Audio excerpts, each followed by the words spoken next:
Katse loeb.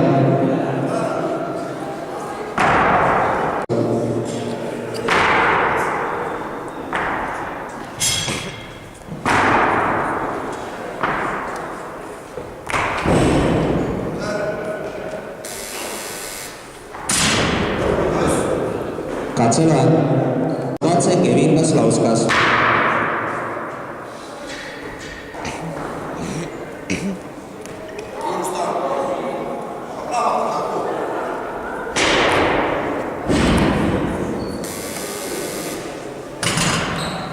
Katse ebaõnnestus, kangile seada 17 kg.